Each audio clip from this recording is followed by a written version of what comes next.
Broder, yo, I'm putting the hat on backwards. I kind of want you to tee this segment up, man. I really do. Oh yeah, a Packers GM. Let me pronounce his name right. Brian Gutekunst had some words, had some subtle shots taken at Detroit. He was asked yesterday at the press conference, and as we saw, the Detroit Lions put a social post out yesterday. They hung their banners. We saw the NFC North banner hung in the playoffs this past season. And when Brian Gutekunst was asked about it, I don't remember the exact question, he responded with this quote that's up on the back wall. Around here, we've never hung banners for division championships, so it's never been about that. It's a nice starting point, but I think we're always looking for bigger things.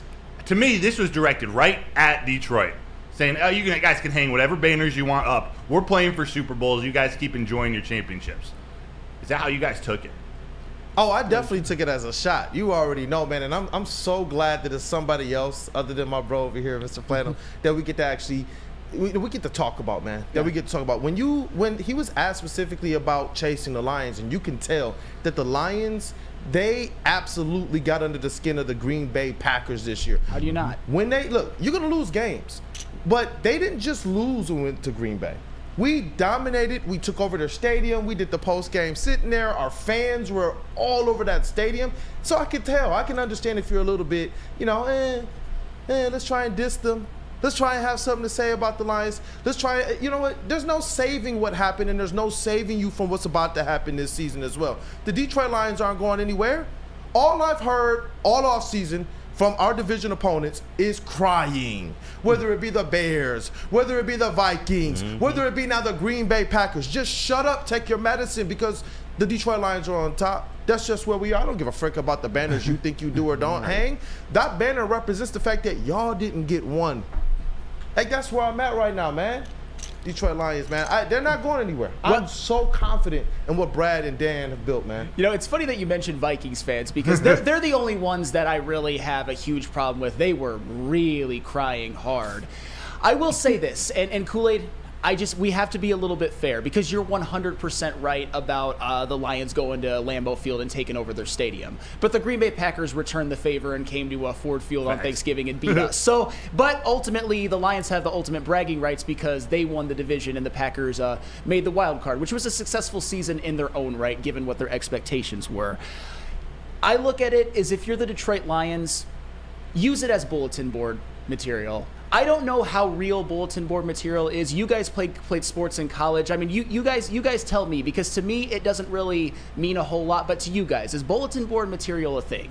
It's real. I don't know if this is something that really gets the players going. Like, this is a GM making some subtle shots. It'll be maybe in the back of their head. Maybe Dan Campbell reminds them of it, you know, heading down the stretch. And next year's season, I think the players respond more. The bulletin board material for the players comes more from other players, you know, talking smack, whether it's a Deebo Samuel or any example of that. I think that plays more into it.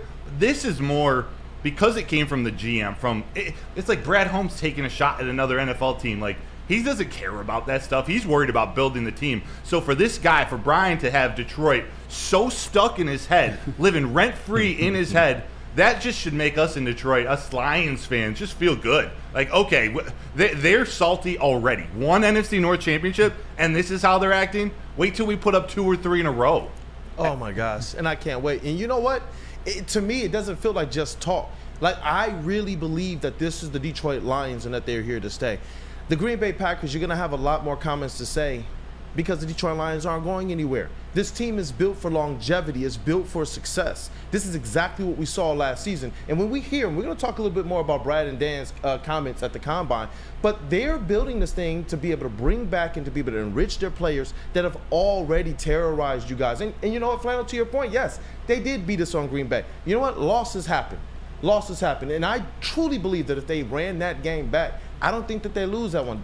They cost themselves in that game. That wasn't a game where the Green Bay Packers came in and said, you know what, we're here to dominate you. We know that it was self-inflicted wounds. But when you talk about this thing the opposite way, when we went into Lambeau Field, the house of horrors, the Detroit Lions absolutely showed you who's daddy. That's the problem here. And I'm so glad. You know what? How many years was it Jared Allen How many years was it Aaron Rodgers? How many years was it other people out there making these little comments that we knew got underneath our skin? But I absolutely love that the Lions are in a place where Amon-Ra St. Brown can go down to the draft, do the little video with the Bears fans and the Packers fans behind them and do this because they're sad sacks, and then go to the Detroit Lions, who travel everywhere apparently very, very well. And that's where we are at right now. And to know that we're not just under the skin of the fans, but the GM and the players too, crying, the great Green Bay Packers.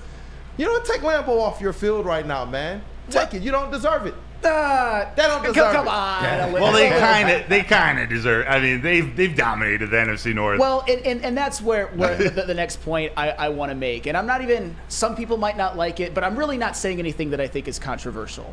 If it would have been the Bears GM like Ryan Poles, I would have probably felt more of a way about it, or even the Vikings GM, who obviously they won the division the year before, but they're not looking really set up for success moving forward. At least with the Green Bay Packers, you can say that they are the Lions' biggest competition. Yeah. I mean, Jordan Love, he looks like he's a franchise quarterback, and the Green Bay Packers have done some great drafting in their own right, with their top 6 players in receiving yards, all being players that they drafted in the last 2 drafts. I'm not saying that they've drafted as well as the Lions and Brad Holmes, but they've done some good things as well, and they did make the playoffs, and they're a wild card team. And they've been the class of the division for decades. I mean, between 1993 and 2023, the Packers won the division 15 times. So from the perspective of the Packers, just from the perspective of the Packers, I can see this as kind of rivalry banter, as like, you got one, that's cute. We all know it's not cute. We all know as Lions fans that they're here to stay. Perfect. But as the Packers, they probably feel like they have a chance as well. But also, one thing that the Packers know that the Lions don't quite know yet, as you keep stacking up those division titles, expectations are going to change. Next year with the Detroit Lions, we're not going to be happy with just a division title. We're not going to be happy with just a playoff win. To me, it's Super Bowl or bust. But the Packers, for all of their winning ways, which there were, with Brett Favre and Aaron Rodgers, back-to-back Hall of Fame quarterbacks, that's a goddamn miracle. They only got 2 Super Bowls out of it. So for 15 division titles, they only won 2 Super Bowls, so that's 13% of them. So the Packers know a thing or two about winning divisions, but they also know a thing or two that as time goes on, those divisions aren't going to mean as much if your team doesn't get the job done ultimately. The Packers did, get credit to them, but not as often as you think they would, especially considering their quarterback play. But the Lions, they might run into that problem moving forward, and I hope that they do, and I hope that they can win a Super Bowl in the next few years.